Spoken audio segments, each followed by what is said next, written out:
Hello and welcome to today's podcast. I'm Kim. This is Kim's Wellness Space and you are very welcome.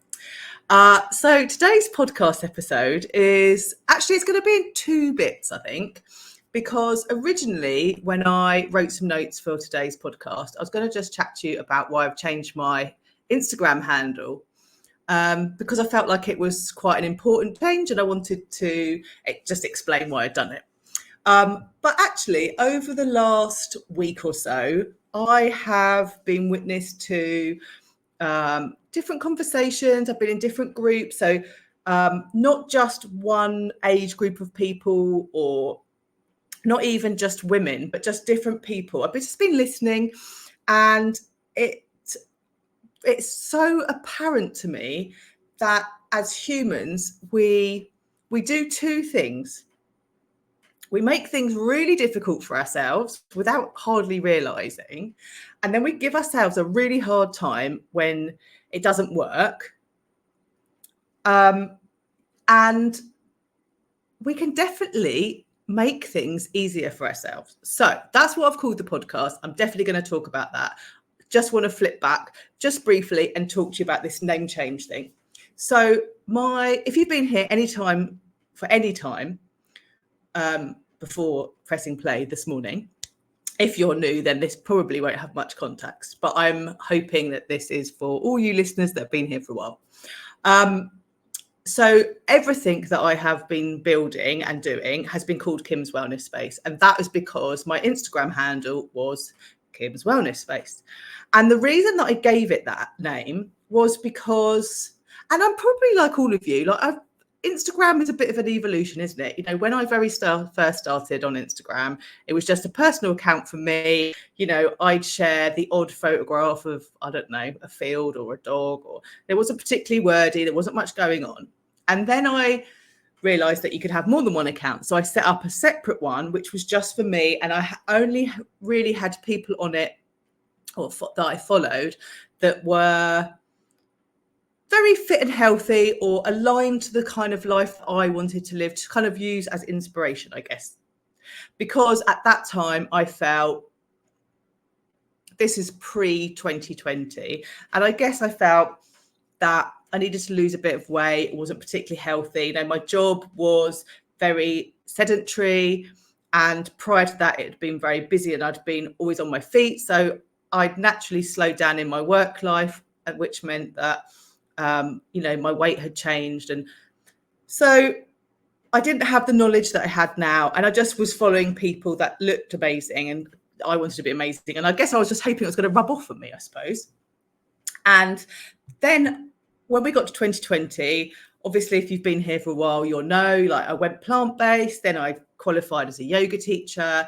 And then all of a sudden I was gripped with this, oh my God, like this actually is what I was striving for. Now I feel amazing.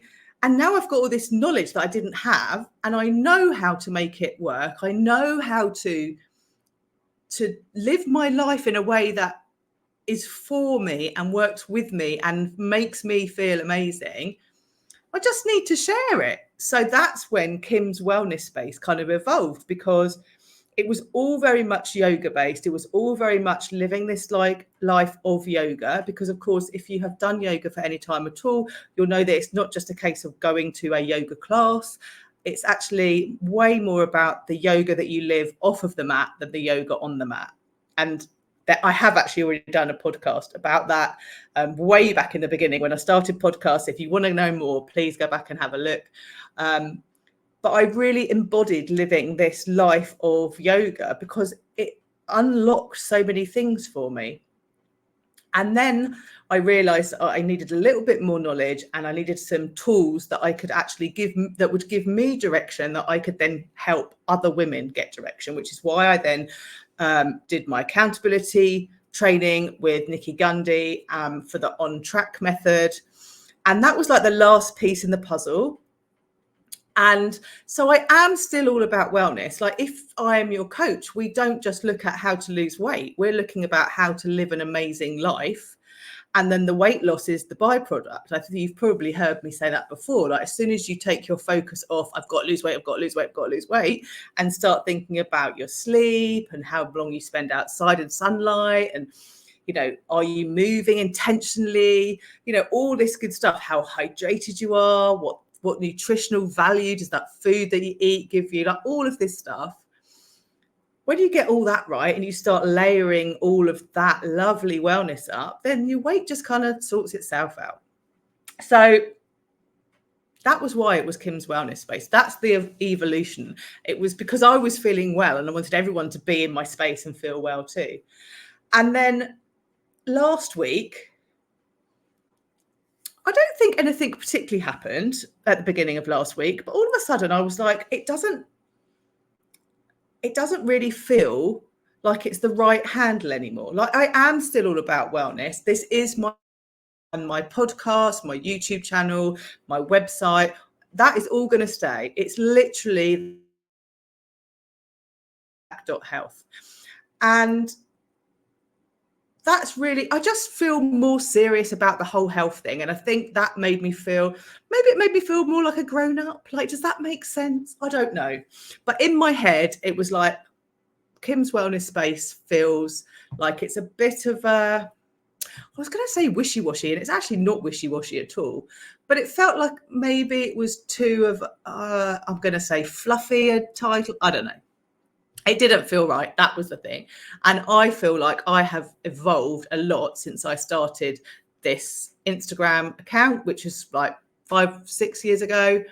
And I am way more serious about health and women's health now than I was at the beginning. Not because I didn't care, but because it was more about me, and now it's more about you. And I think that's what the change is.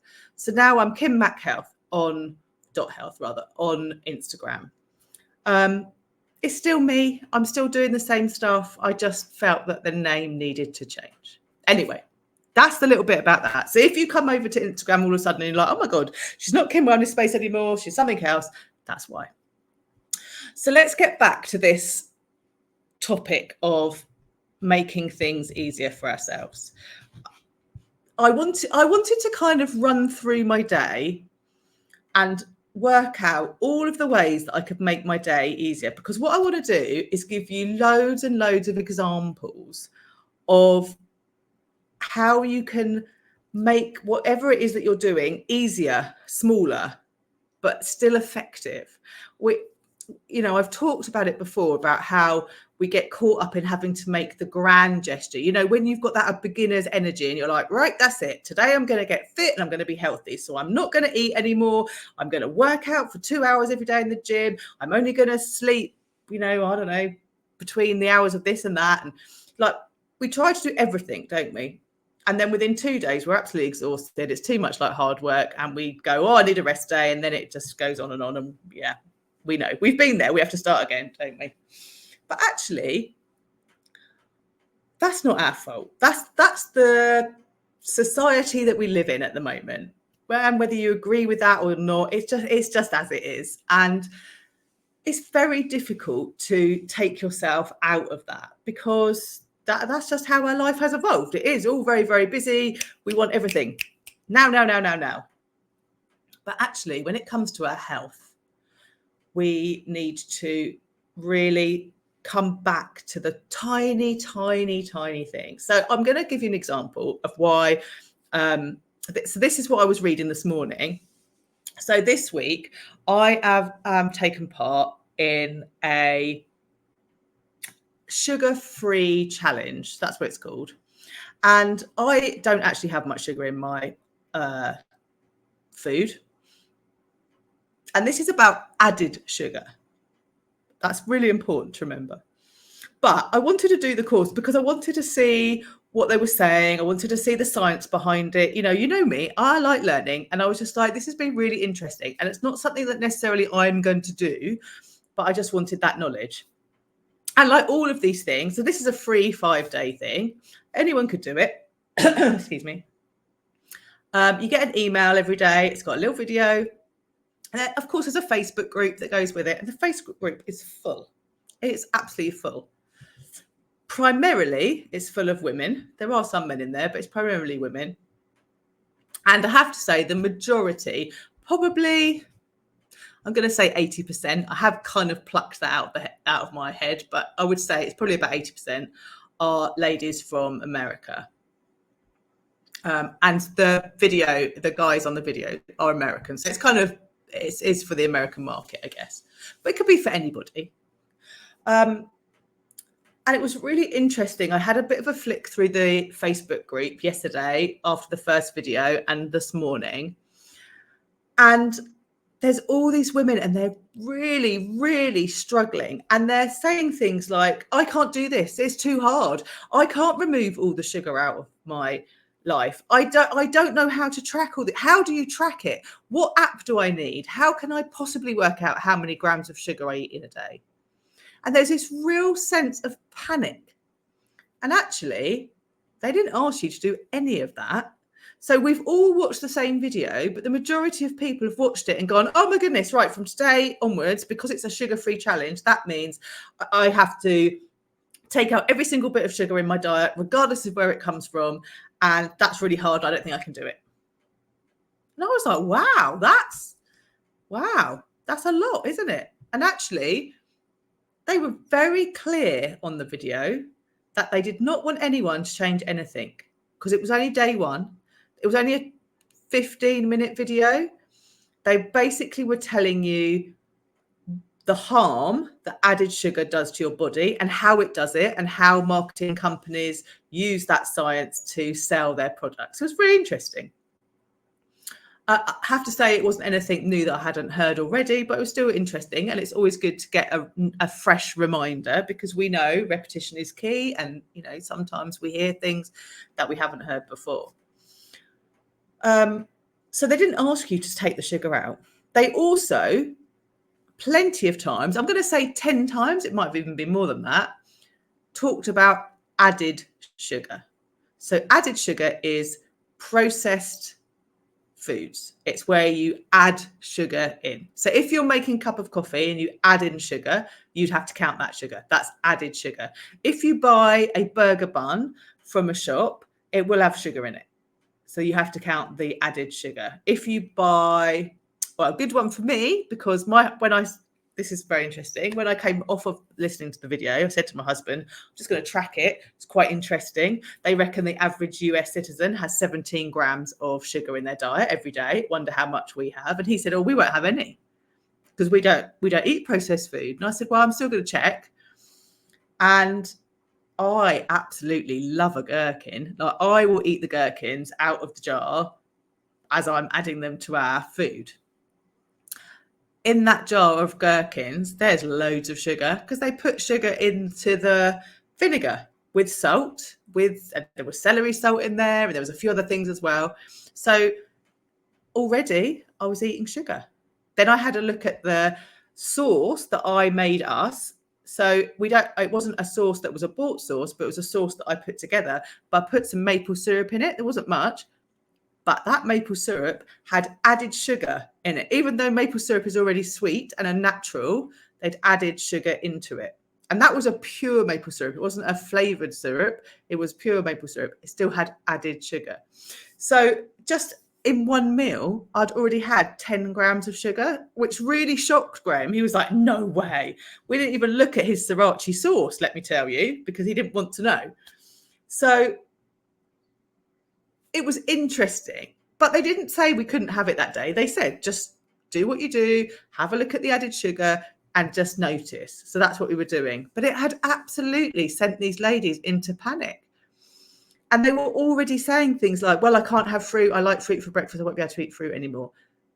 They didn't say that. There's nothing wrong with the sugar in the fruit. So they had already taken something that was really easy. Watch a free video for 15 minutes, learn a little bit of knowledge and just be aware. And they had taken that information and shot it right the way to the other end of the spectrum of you cannot eat any sugar ever again. Life is going to be dull and boring and awful. Wow. That for me this morning was just like, okay, I just need to come and talk about this, because how many times do we do that in life? So like I want to run through my day and I want to give you like ends of the spectrums that I've seen. just as examples, just so that hopefully something will fall and you'll be like, oh God, yeah, either I do that or, oh my goodness, I can stop and I can do that. So let's think about it. When I wake up in the morning, the first thing I do is a gratitude practice. Now, I have spoken to people about gratitude practice and they say, I can't do it. I can't think of anything to be grateful for. It's too hard. Like, my life is difficult. I can't. But what are they trying to achieve? Like, are they wanting to list 20 things? Are they making themselves write it down? Are they recording it? Like, why is it so hard? How can we make that gratitude practice the easiest it can be? Well, do you know what? You could just say thank you. That's it. You could say thank you 3 times if you want to, but you could just say it once. Thank you. That counts. That is a gratitude practice. It doesn't have to be any more complicated than that, because by saying thank you, you're being grateful. So with gratitude practice done. Easy. Thank you. Doesn't have to be any more difficult than that. So what's the next thing I do? The next thing I do is meditation. Now, a lot of people really struggle with meditation. I know that. And it's interesting because I also used to really struggle with it. But I have been meditating for a long time now. And I have to say, it's just who I am. I do it every day. And even if the world goes completely bonkers bananas and everything is wrong, I still meditate every single day, because that is something that just makes me show up as me differently. If I don't do it, my day always runs differently. It's just who I am. It's just what I do. But I don't meditate for hours and hours and hours. I don't sit cross-legged hours and hours. I don't make it hard. My meditation practice is super easy, and it also changes all the time. So there was a point at the beginning of the year where I was doing a 20-minute meditation in silence. Then I was doing a 5-minute meditation where I was listening to a guided one. At the moment, I'm doing meditation to classical music, and I've got a little list on Spotify of some really nice pieces of music that I like, and I just pick the one. Sometimes it's like this week, I think actually probably for the last 10 days, it's been exactly the same piece of music. It runs for maybe 3.5 minutes, maybe 5. I'm not sure. That's not long. And it's actually the theme tune to Jurassic Park. It's a lovely piece of music. I really like it. So I'm still laying in bed. So I've got my eyes closed and I do my gratitude practice. We already know that's thank you. I then reach over and put my earbuds in and I press go on the piece of music. And that's where I do my meditation. And sometimes my brain is completely clear and I'm just listening to those notes and that music and I'm letting it flow through me. Sometimes I ask a question that I maybe want an answer to and see if I can find the answer. Sometimes my brain wanders off and I think, oh, I need to put the washing on later. Oh, I'm supposed to be meditating. Think about that. Come back to music. Sometimes I follow my breath. There's so many different ways that you can do it. You just need to find the one for you. So the hardest is going to be sitting cross-legged outside at 4 a.m, waiting for the sun to come up, meditate for an hour. That's like our hard. What's the easiest? Stick a bit of music on, put it on timer maybe for 1 minute. Close your eyes, 1 minute.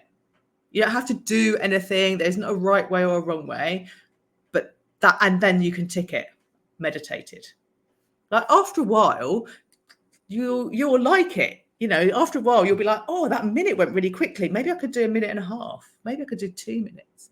But if we're bringing it right back to the very, very bare bones of how can you do this, to start it, to get it into your day, to make it work for you, I'm going to make it really, really easy. So we've got thank you. We've got 1 minute of meditation with no pressure on what that meditation looks like, exactly as you need to do it. And it can be different every single day. It doesn't have to be what I've said. It could be something completely different. Just play with it. So that's 2 things. We've already really simplified that. So that's going to take like just over a minute, isn't it? Those 2 things. What else do I do? Oh, then I read. Now I like to read for 20 minutes. I usually put a timer on because I know that I can get really engrossed in a book. But but you don't have to read for 20 minutes. How much time do you have? Maybe you've got 5 minutes. Maybe tomorrow morning, you do your thank you, you do your 1 minute meditation, and you go and find your book. You don't even open it. You just find it and you put it on your bedside. You've done it. That is complete. You can tick that on your list now. Maybe you open it and read one sentence, and then you close it and you're done. You could just read one sentence every day. You'd still read that book by the end of the year, wouldn't you? It doesn't have to be complicated. You don't have to put the pressure on you so much. When we are doing new things, or when we want to be reinforcing new habits, we have to feel successful. If it feels too hard and we don't feel like we've succeeded, we're not going to want to do it again. So by making it really, really small, we are succeeding.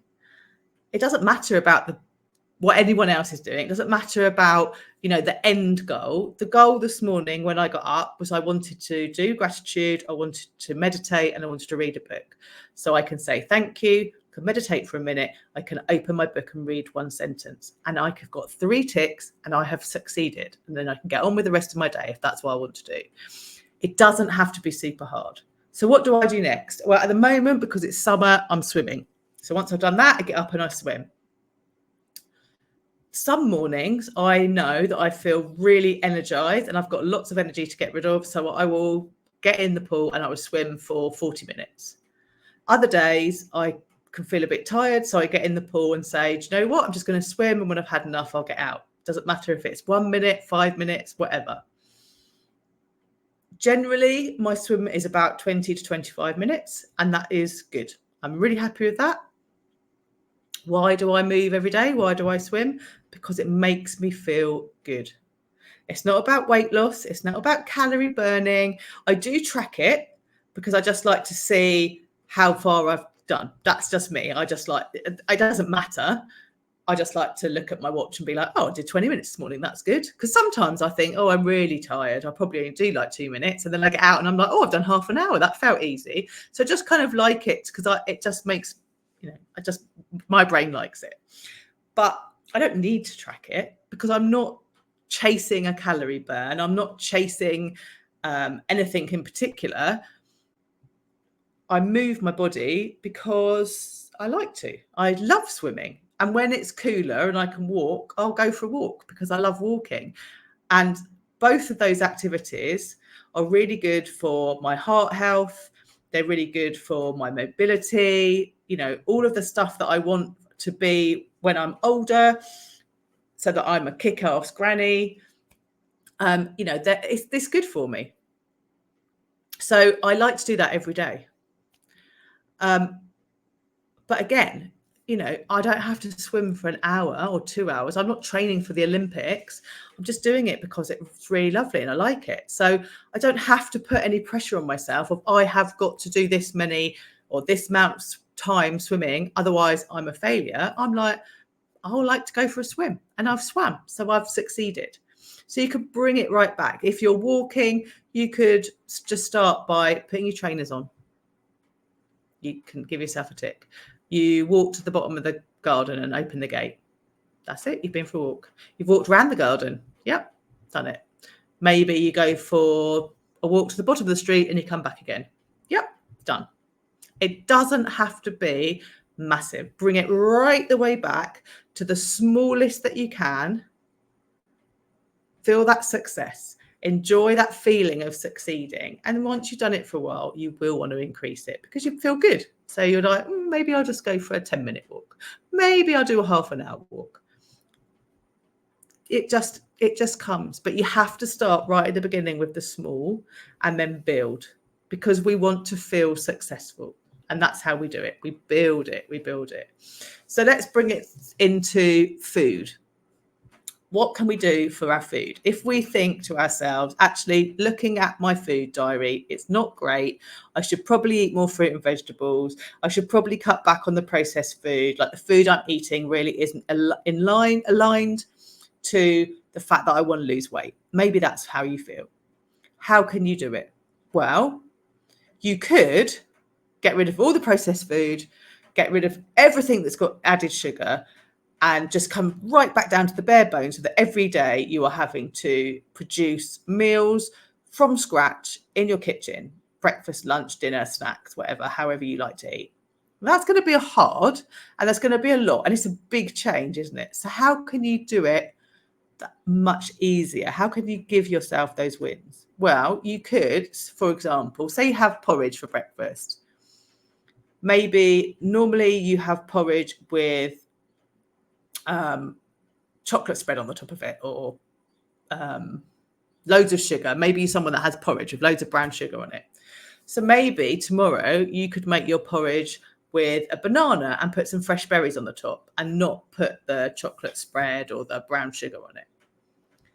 Maybe at lunchtime when you're having your sandwich, rather than just having a, say, cheese and ham sandwich, maybe take out the ham and have a cheese and salad sandwich, or take the cheese out and have a ham salad sandwich. When you come for your dinner, maybe you could add in an extra vegetable. Like, there's lots of things you could do that maybe, rather, if you're someone that doesn't have very much time and you don't want to be standing chopping veg, buy frozen veg, buy pre-chopped veg. Like, it doesn't matter. It's still veg. It's still really good for you. It's doing what works for you. There's no judgment. Like, I don't care if you buy chopped carrots. My sister-in-law used to buy chopped swede. I didn't even know that was a thing. I spent years chopping swede. She used to buy packets of chopped swede because she didn't want to chop it. Doesn't make any difference. It's still swede. So you need to find out what works for you. It's like people that say, oh, I really wish that I had hummus and, you know, I could dip crudités in it and that would be a really nice snack, but I don't have time to make hummus, or I don't know how to make it. It's difficult. Go buy some hummus. Go buy it. It doesn't matter. Like, bought hummus, yeah, okay, it maybe have a few added things that aren't the best for you. But honestly, sitting with that pot of bought hummus and crudité is much better for you than eating that massive bag of crisps or the cake or the packet of biscuits. So take the wins. Make it easy. If you're going out for dinner, maybe skip the starter and just have your main meal and then skip the pudding. Like, just really enjoy the main meal. You can have all three if you want, of course. But, you know, if you're trying to do things that are, if you're wanting to lose weight and you're trying to do things that are aligning to that, then just making these small adjustments. You don't have to say, that's it, I can never go out for dinner again because I don't want to, I need to lose weight, so that's it. No. You need to go out. You need to have that sense of fun. Part of our wellness is connecting with people. Like, human beings need to be with other human beings. It's just part of your DNA. So you need to be going out for dinner, but you don't necessarily need to have 3 courses. You could have 1 course and that would be fine. If you like a drink, rather than going out and saying, oh, that's it, I'm on a diet, so I can't drink, I'll just drink water, and then sit there watching everyone else drink and feel really bad for yourself. How about you have, I don't know what you want to drink. What should we choose? Let's say if we have a glass of wine. So maybe have, rather than buying the bottle to share, just buy a glass of wine and then go on to water. Or if you have, what other, maybe if you have like a short, maybe if you like have vodka soda, just have a soda water in between. So maybe you would have, I don't know, 3 vodka sodas, maybe start with a soda water, then have a vodka soda, then have a soda water. So you've still gone out, you've still had a drink, you don't feel like you're missing out, but rather than having 3, you've had 1. There are things that you can do. I hope that kind of makes sense. I don't want you to think ever that you have to restrict and never have anything, but there are definitely things that you can change and do that mean that you can still enjoy life, but you can still do things that are aligned to your end goal. And that's why, you know, people quite often say, oh, I couldn't start a diet in the summer because, you know, I've got birthdays and holidays and it's really hard. Actually, I think that is the best time to start, because if you can start your new lifestyle, shall we say, right in the middle of summer with all of that stuff going on, then you can do it at any time. Absolutely anytime. Because we're not going to live in a cave. Like, things are going to happen to us all the time. There's always going to be someone's birthday. There's always going to be a celebration. There's always going to be a holiday. There's always going to be something. So why not learn your way around those things now? Why do it? Why wait? Like, just start small. All these little things that we've been talking about, you can do that even when you're on holiday. You can still drink 1 glass of water in between your cocktails at the beach, or you can still have salad before you eat the chips, or I don't know, you can have a lolly instead of an ice cream. You can go for a walk before breakfast, or have an evening walk after dinner. You can swim in the sea. Like, there's so many things that you can do. You just need to kind of just observe it for a while. I think that's the first place that we have to start. We have to start from observation. Like, be really honest with where you are now, and then just pick one thing. Don't pick them all. Like, don't go through your day like I'm just doing at the moment and be like, I've got to change that. Oh yeah, I've got to change that. I've got to change that. No. Don't do that. Just pick one thing. So maybe, as from listening to this, you start tomorrow, maybe you start with gratitude practice. Nothing else that I've talked about. Just you start with a gratitude practice, and your gratitude practice is going to be saying thank you. That's all you have to do tomorrow. When you wake up, before you've even opened your eyes, thank you. Do it for a week. See how it feels. And then maybe add something else in.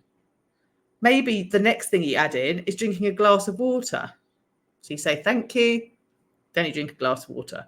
Then maybe you get up and get on with your day. Like, you get to choose. It doesn't have to be difficult. We don't have to make it difficult for ourselves. The only way that you're going to be able to do this and succeed is break it down to the tiniest thing. Make it really small. Like, even maybe you want to get up in the morning earlier than you're getting up now. So maybe you go to bed 5 minutes earlier and then you get up 5 minutes earlier. Like, you don't have to. If you're someone, like, I know quite a lot of people here that don't get up till 10 o'clock in the morning. If I said to them all of a sudden, okay, as from tomorrow, you've all got to get up at 5, I mean, literally would make their head spin. I don't think they know that there is a 5 o'clock in the morning. But if I said to them, okay, as from tomorrow, you need to get up at 9:45, they can do that. It's a stretch because they're normally at 10, but it's a doable stretch. 5 o'clock in the morning is absolutely not. If I took 10 people and said to all of them that get up at 10, okay, tomorrow morning, you've all got to get up at 5 o'clock in the morning, and I want you to all send me a good morning message at 5 o'clock when you wake up. I don't think I'd get 10 messages. I might get 1 or 2, maybe on the first day. By the time we get to the end of the week, no, they're going to be asleep. It's too hard. It's too much of a jump. So let's make it easy for ourselves. So I hope that makes sense. I wanted to try and give as many examples as I could, and I'm sure there's so many more. Like, literally, there's so many more. But I just want you to be kind to yourselves. I don't want you to go into this frenzied panic that I've witnessed in this Facebook group this morning. Like, whatever it is that you want to change or enhance or tweak, whatever it is, whatever's just come to mind while you've been listening to this and thinking, oh, actually, Kim, yeah, you know what? That needs a bit of attention. I should probably do something about that. Please don't go for the hardest option. Bring it right back down to the absolute minimum that you can do to succeed. And if you're listening to this and thinking, I can only think of the hard option, I don't know what the minimum option is, I don't know how to bring it back, then please either leave me a comment here. If you're watching on YouTube, you can leave a comment, or come and find me over on Instagram at kimmac.health and come into my DMs and ask me, tell me, I want to do this, but I can only think of this and it's too hard. What can I do? I am more than happy to help you find that small starting place, because it's really important. I really want us all to succeed. I don't want us sitting there at the end of another day thinking, oh God, I've just messed it all up. It's never going to work for me, because it absolutely is going to work for you. You can do this. I believe in you 150%. I know that you can do it. I am living proof that you can change. I literally went from a meat eating, overweight, not fit person that didn't really have any knowledge to someone who is now pretty fit, moves most days, gets up really early in the morning when I never used to. I don't particularly drink anymore. I don't eat anything that's animals. I'm completely whole food, plant-based, and I am loving life, and I want you to love life too. So I really hope that you have found this inspiring. Like, absolutely reach out to me if you want to chat. I love talking to you. I love hearing what you've got to say. I love hearing your perspective on it all. And thank you so much for listening. And I will speak to you all again very, very soon.